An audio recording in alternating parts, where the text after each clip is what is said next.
जिस सम्राट के नाम के साथ संसार भर के इतिहासकार महान शब्द लगाते हैं, जिस सम्राट के शासन काल को विश्व के बुद्धिजीवी और इतिहासकार भारतीय इतिहास का सबसे बड़ा स्वर्णिम काल मानते हैं, जिस सम्राट के शासन काल में भारत विश्व गुरु था, सोने की चिड़िया था, जनता खुशहाल और भेदभाव रहित थी। जो जीता वही चंद्रगुप्त मौर्य न होकर जो जीता वही सिकंदर कैसे हो गया। 5 अप्रैल शनिवार को महान सम्राट अशोक की जयंती मनाएं और भारतीय होने पर गर्व करें। नमस्कार, मैं हूं ललन सिन्हा।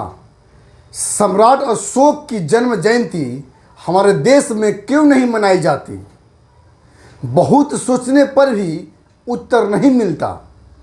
आप भी इन प्रश्नों पर विचार करें। सम्राट अशोक के पिताजी का नाम बिंदुसार गुप्त था, माताजी का नाम सुभद्रानी।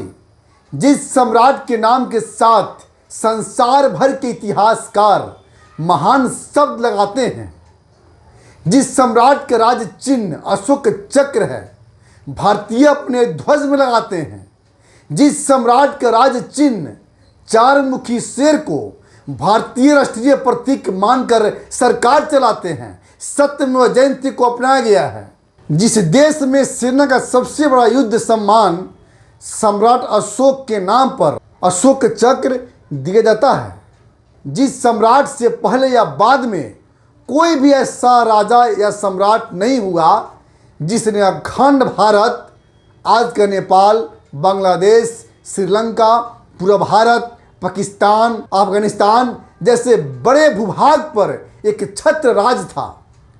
सम्राट अशोक के ही समय 23 विश्वविद्यालय की स्थापना की गई, जिसमें तक्षशिला, नालंदा, विक्रमशिला, कंधार आदि जैसे विश्वविद्यालय प्रमुख थे।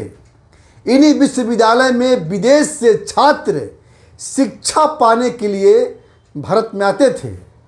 जिस सम्राट के शासन काल को विश्व के बुद्धिजीवी और इतिहासकार भारतीय इतिहास का सबसे बड़ा स्वर्णिम काल मानते हैं, जिस सम्राट के शासन काल में भारत विश्व गुरु था, सोने की चिड़िया था, जनता खुशहाल और भेदभाव रहित थी, जिस सम्राट के शासन काल में सबसे प्रख्यात महामार्ग ग्रेड ट्रंक रोड जैसे कई हाईवे बने, 2000 किलोमीटर लंबी पूरी सड़क पर दोनों ओर पेड़ लगाए गए, मानव तो मानव पशुओं के लिए भी प्रथम चिकित्सा घर यानी अस्पताल खोले गए, पशुओं को मरना बंद करा दिया गया। वो थे महान सम्राट अशोक, जिनकी जयंती उनके अपने ही देश में क्यों नहीं मनाई जाती और नहीं कोई छुट्टी घोषित की गई है। दुख की बात तो यह है, जिन नागरिकों को जयंती मनानी चाहिए वो अपना इतिहास भुला बैठे हैं, और जो जानते हैं वो न जाने क्यों नहीं मनाते। जो जीता वही चंद्रगुप्त मौर्य न होकर जो जीता वही सिकंदर कैसे हो गया, जबकि ये बात सभी जानते हैं कि सिकंदर की सेना ने चंद्रगुप्त मौर्य के प्रभाव को देखते हुए लड़ने से मना कर दिया था और सिकंदर को वापस लौटना पड़ा था। तो आइए हम सब मिलकर इस ऐतिहासिक भूल को सुधार कर शपथ ले 5 अप्रैल शनिवार को महान सम्राट अशोक की जयंती मनाएं और भारतीय होने पर गर्व करें। नमस्कार।